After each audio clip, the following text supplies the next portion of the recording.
শ্রদ্ধা করে স্মরণ করছি মহান স্বাধীনতার ঘোষক শহীদ প্রেসিডেন্ট জিয়াউর রহমানকে। একই সাথে স্মরণ করছি মহান এই স্বাধীনতা যুদ্ধে এদেশের সূর্য সন্তান মাওলানা মতিউর রহমান নিজামী, গোলাম আজম সহ বাংলাদেশ জামাত ইসলামের দেশপ্রেমিক সেই সকল মানুষদের, যাদেরকে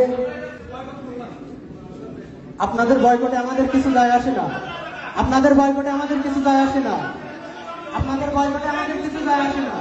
স্যার, প্রোগ্রামের বিশৃঙ্খল, এটা কি ধরনের আচরণ? এটা কি ধরনের আচরণ স্যার? এটা কি ধরনের আচরণ? তারা কথা বলেছে, আমরা কোনো কথা বলেছি? আপনাদের বক্তব্যের সঙ্গে আমরা কোনো কথা বলেছি?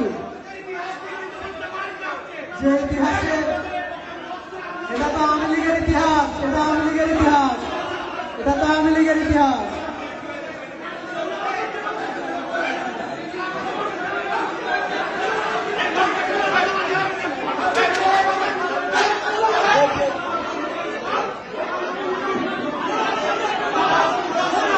বাংলাদেশ জামাত ইসলামের কোন নেতৃবৃন্দ রাজাকার ছিল না, ছিল না, ছিল না, কোন নেতৃবৃন্দ রাজাকার ছিল না।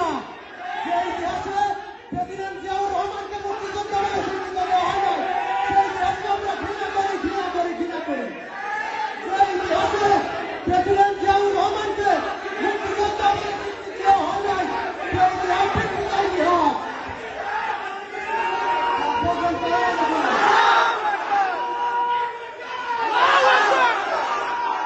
ইতিহাস যে ইতিহাসে প্রেসিডেন্ট জিয়াউর রহমানকে মুক্তিযোদ্ধা বলে ঘোষণা দেওয়া হয় নাই, সেই ইতিহাস